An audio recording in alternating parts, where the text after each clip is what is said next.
teman-teman, kembali dengan saya lagi Felix dan tentunya masih membahas perjuangan Xiaoyan untuk membuktikan dirinya dalam Donghua Anak Langit. Kita recap terlebih dahulu pada bagian sebelumnya ya. Persaingan antar klan Xiao melawan klan Jili semakin memanas. Namun pihak klan Jili lah yang kini semakin terdesak karena pemasok bahan obat-obatan dari klan Miter memutuskan secara sepihak hubungan kerjasama dengan klannya. Hal ini diperparah dengan kematian alkemis atau peracik obatnya yaitu Liu Xi yang tewas di kamarnya secara misterius. Ketua klan Jili kemudian memerintahkan Jilinu untuk menyiapkan pasukannya lalu bersiap untuk melaksanakan tugas rahasia yaitu mencari jenis bahan obat yang sesuai dengan resep Wu Tiangao, resep rahasia peninggalan almarhum Liu Xi di luar kota. Sementara itu, Xiaoyan yang mengetahuinya kemudian berencana untuk menggagalkan usaha dari Jilibi. Mampukah Xiaoyan melakukannya? Baiklah, sebelum kita lanjut ke pembahasannya, seperti biasa, saya akan memberikan peringatan spoiler warning bagi kalian yang belum dan ingin menyaksikan Donghua-nya secara langsung, karena konten kali ini akan mengandung full spoiler.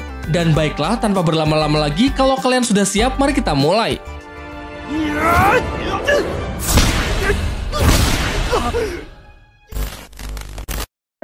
Setelah Xiaoyan berpisah dengan ayahnya, singkat cerita sampailah ia di pegunungan monster, namun ia memutuskan untuk beristirahat sejenak sembari melakukan kultivasi. Tidak lama setelah ia berada di dalam hutan tersebut, ia dikejutkan dengan aura dari seekor monster harimau yang sedang mengintainya. Namun ternyata monster tersebut justru memilih untuk melarikan diri daripada menyerang. Hal ini karena Xiaoyan mempunyai aura kekuatan yang jauh lebih besar dan tidak sebanding dengan monster harimau yang masih berada di tingkat 1. Tentunya semua peningkatan kekuatan Douhi milik Xiaoyan memanglah tidak lepas dari pengaruh obat racikan dari kakek Yalau. Selain itu, perkembangan Douhi-nya sekarang telah mencapai di tingkat ke-9, bahkan dengan tingkat kekuatan Xiaoyan saat ini, ia dapat mengalahkan monster di tingkat 1 dengan sangat mudah. Akan tetapi, ia masih belum cukup kuat untuk bisa mengalahkan monster pada tingkat 2 dan tingkat 3 karena tingkat Douhi milik Xiaoyan belum setara dengan monster tingkat 2 ke atas sesuai dengan semua penjelasan yang dikatakan oleh kakek Yalau. Kemudian kakek Yalau mengeluarkan sebuah pedang langka miliknya untuk ia berikan kepada Xiaoyan. Ia menjelaskan bahwa Xiaoyan harus memakai pedang yang bernama Zuan Zongqi ini di pundaknya selama latihan berlangsung karena beban berat dari pedang tersebut bisa menahan sekaligus menguatkan tubuhnya. Dan jika ia telah berhasil menembus Douhi di tingkat 10 bahkan menjadi ahli ilmu Dao, maka kakek Yalau berjanji akan mengajarkan Xiaoyan ilmu Douji. Semua itu dimaksudkan untuk dirinya dapat menguasai dan menggunakan pedang Zuan Zongqi untuk bertarung melawan musuh.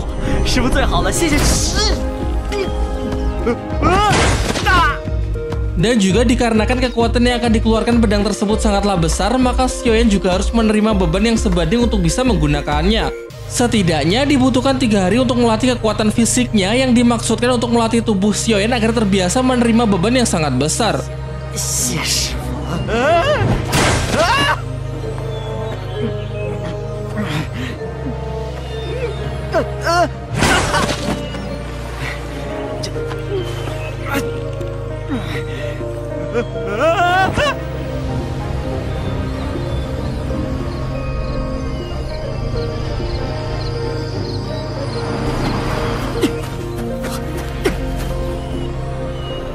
Setelah 3 hari berlalu, kakek Yalau mengamati perkembangan yang dirasakan oleh muridnya tersebut yang nampaknya sudah lumayan meningkat. Kakek Yalau kemudian menjelaskan bahwa apabila sesuai dengan peta yang diberikan oleh Yafei, maka rombongan klan Jili tidak lama lagi juga akan melewati hutan monster. Akan tetapi Xiaoyan sempat berpikir bahwa apa mungkin klan Jili sengaja memilih jalan lain untuk mempersingkat jalurnya. Di tengah percakapan mereka, tiba-tiba terdengar suara jeritan seorang wanita yang meminta tolong tidak jauh dari tempat mereka berdua. Dan benar saja, terlihat seorang gadis yang mencoba melarikan diri dari kejaran 4 monster kera mesum. Dikarenakan tidak memiliki kekuatan untuk melawan 4 kera sekaligus, gadis tersebut pun hanya bisa berteriak meminta tolong dan berharap akan ada seseorang yang datang untuk menolongnya. Kakek Yalau pun melihat situasi ini sebagai kesempatan yang bagus bagi Xiaoyan untuk menunjukkan hasil latihannya selama 3 hari terakhir. Lantas ia pun meminta Xiaoyan agar segera menolong gadis tersebut dengan mencoba menggunakan pedang Zuan Zongqi.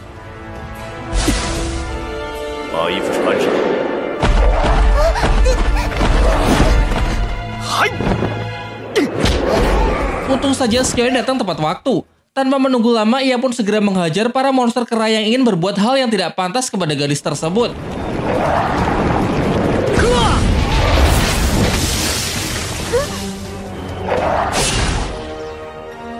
Diketahui gadis ini bernama Yixian. Ketika melihat di sekelilingnya penuh dengan mayat para kera, ia dibuat hampir pingsan karena saking terkejutnya. Bahkan karena masih trauma, Xiaoyan yang datang berniat menolongnya malah dituduh sebagai orang mesum yang juga ingin mencelakainya. Xiaoyan kemudian menjelaskan bahwa dirinya bukanlah penjahat ataupun orang mesum. Meski nampaknya Yi Xian masih belum sepenuhnya bisa percaya. Setelah permasalahan dengan beberapa monster kera telah selesai, dijelaskan bahwa secara tidak sengaja Yi Xian terpisah dengan rombongannya, membuatnya tersesat sendirian hingga dikejar-kejar oleh para monster kera penghuni hutan. Dan kini dengan niat baiknya, Xiaoyan pun bersedia untuk menemani Yi Xian dalam pencarian rombongannya tersebut. Yi Xian kemudian memperkenalkan dirinya sebagai penduduk dari desa Sisan dan berprofesi sebagai seorang ahli medis. Xiaoyan pun kemudian menyela dengan bertanya apakah Yi Xian selama tersesat di dalam hutan sempat melihat kelompok medis lain dari klan Jili. Dan ternyata Yi Xian memang secara kebetulan mengetahui keberadaan dari rombongan klan Jili. Akan tetapi ia tidak langsung mengatakannya kepada Xiaoyan karena ia berpikir kalau Xiaoyan hanya ingin memanfaatkannya untuk mendapatkan informasi, setelah itu membuangnya. Sampai pada akhirnya Yi Xian membuat sebuah kesepakatan yang sama-sama menguntungkan. Ia meminta Xiaoyan untuk menemaninya dalam mencari rombongannya, dan sebagai gantinya maka Yi Xian akan menarik ucapannya yang menyebut Xiaoyan sebagai orang mesum serta memberikannya informasi mengenai posisi dari kelompok klan Jili. Dan untuk meyakinkan Xiaoyan, Yi Xian kemudian memberinya sebuah petunjuk tentang ciri-ciri dari rombongan klan Jili yang ia lihat agar Xiaoyan benar-benar percaya kalau ia tidak berbohong. Sepertinya Yi Xian ini memang berkata jujur sehingga setelah cukup yakin, Xiaoyan pun sepakat dengan syarat tersebut. Setelah cukup lama berjalan, sampailah mereka di sebuah wilayah milik suatu kelompok pemburu yang bernama kelompok kepala serigala. Xiaoyan dan Yi Xian pun kemudian dikejutkan oleh kedatangan dari beberapa monster puma berekor ular yang sedang menyerang kelompok tersebut. Dan ketika Xiaoyan berniat ikut campur dengan mengeluarkan aura apinya, ada seekor puma yang terpancing dan beralih menyerangnya.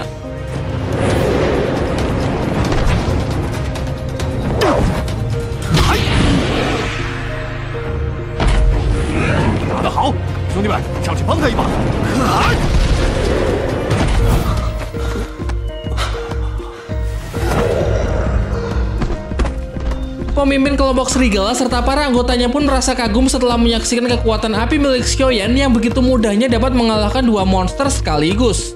Ketua kelompok ini bernama Muli, yang kemudian memberikan ucapan selamat serta menyerahkan mayat dari dua monster tersebut kepada Xiaoyan. Muli menjelaskan mengenai aturan yang mengatakan bahwa siapa yang telah membunuh monster, maka orang tersebutlah yang berhak mengambil jasadnya, sehingga sesuai dengan aturan itu, hanya Xiaoyanlah yang berhak untuk mengambil jasad dari kedua monster puma tersebut. Xiaoyan juga bisa membedah mayat monster tersebut, dan jika beruntung, maka ia bisa mendapatkan inti monster yang berada di dalam kepalanya.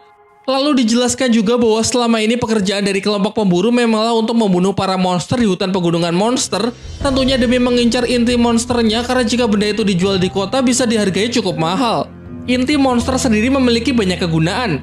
Beberapa di antaranya dapat dimanfaatkan sebagai campuran bahan pil obat oleh para alkemis, atau bisa juga untuk memperkuat berbagai macam senjata khusus, dan tentunya semakin kuat seekor monster, maka inti monsternya juga pasti akan semakin berharga. Namun perlu diingat bahwa tidak semua monster memiliki inti monster. Terkadang ada juga seorang pemburu yang sudah bersusah payah mengincar seekor monster, tetapi setelah dibunuh ternyata monster tersebut tidak memiliki inti monster alias Zong. Sehingga dalam hal ini faktor keberuntungan pun juga sangat berperan penting.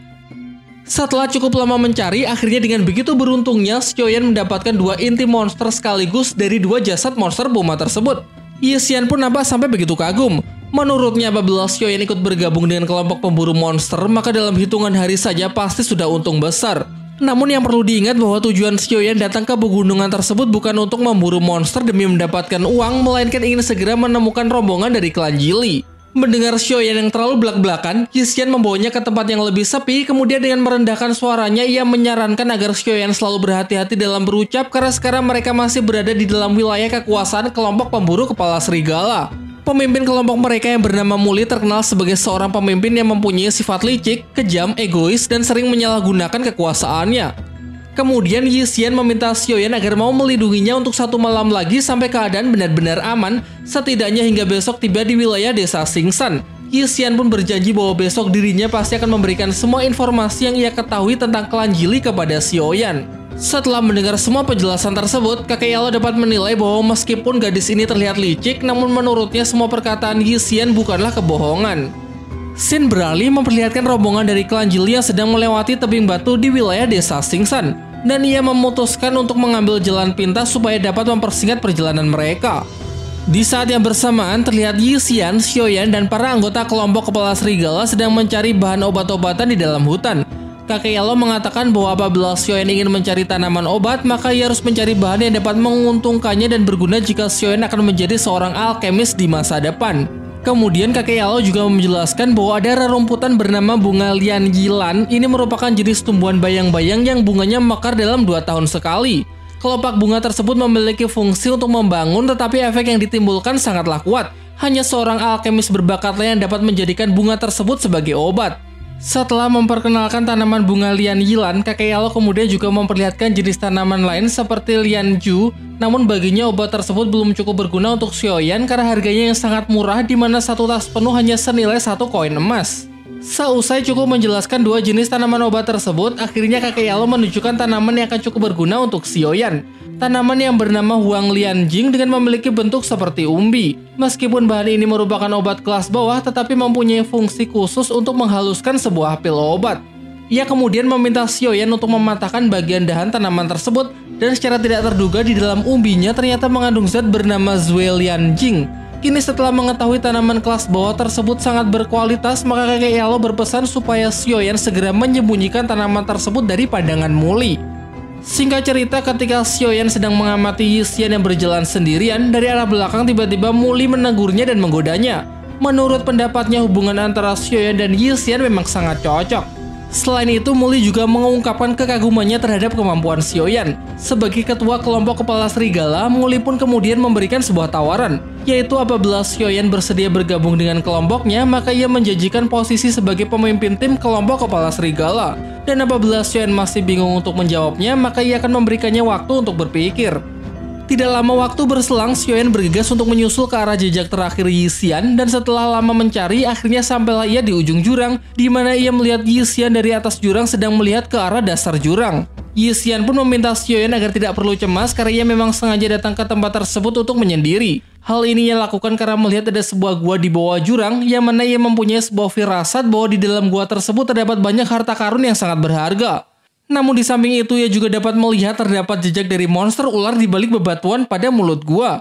Jadi Yi Xian berniat ingin mengajak Xiaoyan untuk pergi bersama, dan apabila memang benar di dalam gua terdapat banyak harta karun, maka ia berjanji pasti ia akan membaginya dengan adil. Namun di sini Xiaoyan tidak langsung menyetujui ajakan Yi Xian, mengingat janji sebelumnya untuk memberikan informasi mengenai keberadaan kelompok klan Jili saja masih belum Yi Xian berikan. Yi Xian pun kembali berusaha meyakinkan Xiaoyan dengan menunjukkan jari kelingking bahwa ia pasti akan menepati janji-janjinya. Ia mengatakan bahwa apabila Xiaoyan bersedia menemaninya untuk mengecek keadaan gua tersebut serta menemukan harta karun sesuai dengan perkiraannya di awal, maka Yi Xian akan menceritakan semua informasi tentang klan Jili. Setelah keduanya sepakat, Yi Xian meminta Xiaoyan untuk pergi terlebih dahulu sementara ia akan mengikutinya dari arah belakang. Akan tetapi bukannya menurut, Xiaoyan malah mendorong Yi Xian yang membuat mereka berdua jatuh bersama melewati jurang tersebut. Xiaoyan pun bersedia untuk menemani Yi Xian dalam upayanya mencari harta karun yang berada di dalam gua dasar jurang. Namun setelah sampai di dekat mulut gua, secara tidak sengaja mereka malah membangunkan seekor monster ular bersisik batu penunggu dari gua tersebut. Monster ular tersebut terbangun akibat merasakan aura dari skill Zizang milik Xiaoyan dan merasa terganggu karena mereka telah memasuki wilayah kekuasaannya. Yi Xian kemudian mencoba untuk menyerang ular tersebut dengan menggunakan senjata berbentuk kunai. Namun usahanya gagal karena kulit keras dari monster seperti batu yang membuat senjata tersebut justru terpental tanpa bisa meninggalkan luka sedikit pun. Setelah merasa semakin terpojok oleh monster ular tersebut, akhirnya Xiaoyan mencoba melawannya dengan menggunakan skill Zizang dan alhasil usahanya cukup berguna hingga membuat monster penunggu gua tersebut terlempar jauh. Sesampainya di bibir gua, Yi Xian memimpin jalan dengan bantuan cahaya dari batu kristal miliknya yang disusul oleh Xiaoyan dari belakang untuk mengawasi situasi dalam gua. Dari awal masuk gua tersebut, Yi Xian merasa tidak ada hal yang spesial. Namun keadaan berubah ketika Xiaoyan diminta oleh Kakek Yellow untuk mengamati daerah yang terdapat sebuah simbol batu terbelah. Dan ketika Xiaoyan berhasil menemukan tombol yang dimaksudkan oleh Kakek Yellow, tidak lama akhirnya pintu rahasia pun berhasil dibuka. Setelah mengamati keadaan sekitar, Kakek Yellow pun berpesan kepada Xiaoyan melalui cincinnya bahwa ia harus mengambil salah satu bagian yang berupa bahan berbentuk salju bernama rumput es terbakar. Kemudian Xiaoyan menyinggung mengenai pembagian harta. Dikarenakan di sini terdapat beberapa harta dan juga telah ditemukan 3 buah peti, maka Yi Xian tidak bermaksud untuk mendahului Xiaoyan yang sudah banyak membantu, sehingga ia memintanya untuk memilih benda yang diinginkannya terlebih dahulu. Memang dari awal kakek Yao telah meminta Xiaoyan untuk memilih bahan terbaik, sehingga ia terlebih dahulu memilih rumput es terbakar yang berada di dekat peti tersebut. Sementara itu, Yixian masih mencari cara untuk dapat membuka ketiga peti. Setelah menyimpan bahan berbentuk bunga salju tersebut, Xiaoyan memperkirakan bahwa pemilik gua ini memanglah dulunya seorang alkemis tingkat tinggi. Di tengah kekagumannya, tiba-tiba fokus Xiaoyan teralihkan oleh kerangka manusia yang sedang menggenggam sebuah peta beserta kunci di tangannya. Dan setelah berhasil menemukan kuncinya, mereka pun segera membuka ketiga peti. Peti pertama berisikan sebuah gulungan yang bernama Qi Cai Du Jing, di mana di dalam gulungan tersebut memiliki catatan yang berhubungan dengan ahli racun. Dan karena memiliki hubungan dengan obat yang berfungsi untuk perlindungan diri, maka diputuskan gulungan ini adalah bagian Yixian. Mempertimbangkan juga sebagai seorang ahli medis, Yixian pasti sangat membutuhkan gulungan tersebut untuk meningkatkan kemampuannya dalam bertarung. Peti kedua berisikan sebuah skill armor level Zuan tingkat tinggi yang berbentuk sayap elang. Dan karena kekuatan tersebut lebih cocok untuk Xiaoyan, maka Xiaoyan lah yang memilih peti kedua. Kini setelah selesai membagi dua peti, Xiaoyan berniat ingin segera membuka peti ketiga, namun tiba-tiba Muli, si pemimpin kelompok kepala serigala beserta para anggotanya datang dan siap menyergap mereka di depan gua. Muli menjelaskan bahwa ia sangat berterima kasih kepada Yixian karena telah berhasil menemukan harta karun tersembunyi untuk kelompoknya. Di samping itu, Muli juga menegaskan kembali bahwa ia sangat serius untuk mengundang Xiaoyan bergabung dengan tim kepala serigala karena kemampuan Xiaoyan yang sangat mengagumkan. Tidak ingin basa-basi lagi, kemudian Muli meminta Xiaoyan agar segera menyerahkan semua harta karun temuannya termasuk Yixian, karena bagi mereka seorang ahli medis akan sangat berguna bagi kelompoknya. Tanpa berlama-lama lagi, Muli pun memberikan perintah kepada para bawahannya untuk segera menangkap Xiaoyan dan Yixian. Namun ketika keadaan terdesak, Xiaoyan mencoba meruntuhkan sebagian bongkahan kristal di langit-langit gua, lalu menyerap cahayanya agar membuat suasana menjadi gelap sehingga dapat membatasi penglihatan musuh. Dalam situasi seperti ini, Muli memperingatkan para bawahannya agar berhati-hati dalam bertindak dan juga selalu memperhatikan keadaan sekitar. Ia menambahkan apabila ada orang asing yang melewati mereka, maka bisa langsung dibunuh. Xiaoyan yang mendengar percakapan mereka meminta Yixian agar mengikutinya dari samping. Ia mengaktifkan mata persepsi roh yang memiliki fungsi untuk melihat dalam kondisi gelap. Setelah berupaya untuk menghindar dari semua serangan lawan yang datang dari segala arah, akhirnya Xiaoyan bersama Yixian berhasil melewati pertahanan mereka. Namun ada penghalang lain yang masih menunggu mereka di depan gua. Muli kemudian mengaktifkan tangan kayu miliknya, lalu disusul Xiaoyan yang mengeluarkan aura inti api yang menyelimuti seluruh tubuhnya.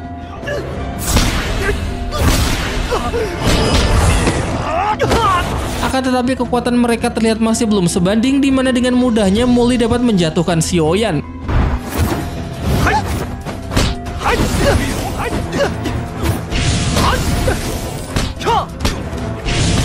Setelah beberapa lama menyerang serta memilih bertahan, akhirnya Xiaoyan melihat sebuah celah, memukulnya sekuat tenaga sehingga pertarungan pun kini telah berakhir. Sementara itu, Yixian ketika melihat Xiaoyan yang tidak sadarkan diri kemudian meniup fluid yang merupakan sebuah sinyal untuk memanggil elang raksasa peliharaannya. Dengan cepat sang elang menghampiri mereka dan setelah berhasil naik ke punggungnya, elang tersebut membawa Xiaoyan dan Yixian terbang jauh meninggalkan gua.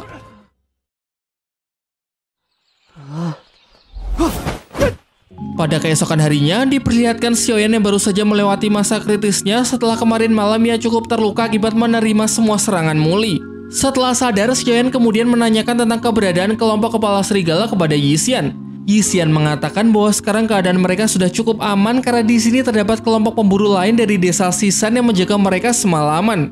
Akan tetapi, Xiaoyan yang merasa sudah terlalu banyak membuang waktu karena berurusan dengan kelompok kepala serigala, ia kemudian menagih janji Yixian yang katanya akan mengatakan semua informasi mengenai rombongan klan Jili. Namun di sini Yixian tidak memberikan informasi apapun dan justru bergegas pergi meninggalkan Xiaoyan untuk kembali menuju desanya. Setelah perpisahan singkat mereka, awalnya Xiaoyan merasa dibohongi oleh Yixian. Akan tetapi tepat di sampingnya ternyata Yixian sudah meninggalkan sebuah gulungan yang berisikan semacam peta. Di dalam peta terdapat pesan dari Yixian yang mengatakan bahwa klan Jili memang mengubah rute perjalanannya untuk sementara waktu. Kelompok mereka pergi ke kota Wan Yaozai untuk membeli berbagai bahan obat dan jika sesuai dengan perkiraan Yixian, maka sejak pagi ini rombongan dari klan Jili telah tiba di pasar kota Wan Yaozai. Setelah membaca pesan tersebut, Xiaoyan ingin menyampaikan rasa terima kasihnya kepada Yixian. Namun sayangnya Yixian beserta kelompok berburunya sudah terlebih dahulu pergi meninggalkannya.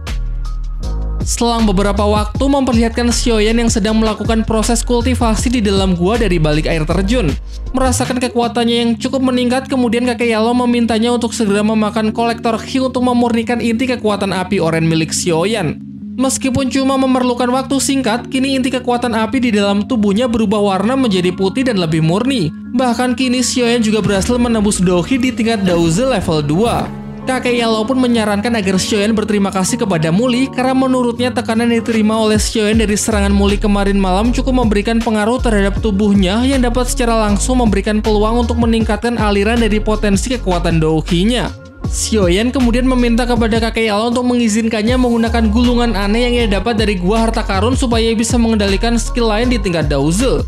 Namun kakek Yalo menjelaskan bahwa Xiaoyan tidak perlu terburu-buru karena menurutnya Xiaoyan masih belum menjadi Daozi sejati sehingga perlu mempelajari keterampilan dari tingkat tersebut terlebih dahulu. Sebelumnya secara kebetulan Xiaoyan memang menemukan sebuah gulungan dari genggaman kerangka manusia di dalam gua yang kakek Yalo sebut dengan nama gulungan Fenjue. Walaupun selama kakek Yalo hidup ia belum pernah melihat seseorang yang berhasil mempraktekkan kemampuan tersebut karena selain membutuhkan kekuatan besar, secara bersamaan juga dibutuhkan afinitas atau ketertarikan yang besar pula. Dan latihannya pun akan 1000 kali lipat jauh lebih keras jika dibandingkan dengan keterampilan normal lain. Meskipun begitu, sebagai guru kakek Yalo menawarkan kembali kepada Xiaoyan apakah Xiaoyan bersedia untuk melanjutkan latihan keterampilan dari gulungan Fenjue setelah dijelaskan bahwa peluang keberhasilannya sangatlah kecil. Dan setelah melihat sikap optimis dari Xiaoyan, ia kemudian melemparkan gulungan tersebut kepadanya. Ketika melihat bahan dalam gulungan tersebut, Xiaoyan pun mempertanyakan apa gunanya semua bahan yang sebelumnya telah ia kumpulkan. Kakek Yalo kemudian menjelaskan bahwa dua bahan utama untuk latihan Fenjue yaitu Zuelian Jing dan rumput es terbakar. Kemarin Xiaoyan telah mendapatkan rumput es terbakar di dalam gua. Selain itu ia juga mendapatkan armor sayap elang yang memiliki level Zuan tingkat tinggi, di mana menurutnya teknik ini akan sangat berguna. Kakek Yalo pun berjanji bahwa ia pasti akan menjelaskan lebih rinci mengenai teknik tersebut apabila Xiaoyan telah dinilai cukup untuk dapat memperbaiki alat material pendukungnya. Di tengah percakapan, tiba-tiba kakek Yalo melihat sebuah pantulan cahaya pada peta yang sedang dibawa oleh Xiaoyan. Kakek Yalo kemudian menjelaskan mengenai cahaya pada peta yang disebut dengan Jing Lian Jiaoho kepada Xiaoyan. Ia mengatakan bahwa peta tersebut merupakan api tunggal ketiga dalam daftarnya. Selain itu, elemen api tunggal sangatlah langka dan menurutnya hanya ada 23 tingkatan elemen sejenis di seluruh benua Douqi. Bahkan dengan kemampuan kakek Yalo, dahulu ia hanya bisa mendapatkan sebatas api ke-11 bernama Guling Lenhuo. Menurut kakek Yalo, dengan kemampuan Xiaoyan yang sekarang, kalau dibandingkan lagi dengan jenis api ketiga yang didapatkannya kemarin, ia menilai bahwa Xiaoyan masih belum bisa untuk menanggung beban dari kekuatan tersebut. Lantas tidak berputus asa, kemudian kakek Yalo pun kembali mengatakan bahwa ia akan terus mengupayakan untuk mencari api terakhir seperti Xing Lian Di Xin Huo, Yun Luo Xin Yan, dan lainnya untuk Xiaoyan. Sementara menunggu saat itu datang, Xiaoyan diminta untuk terus berlatih dalam meningkatkan level kekuatannya.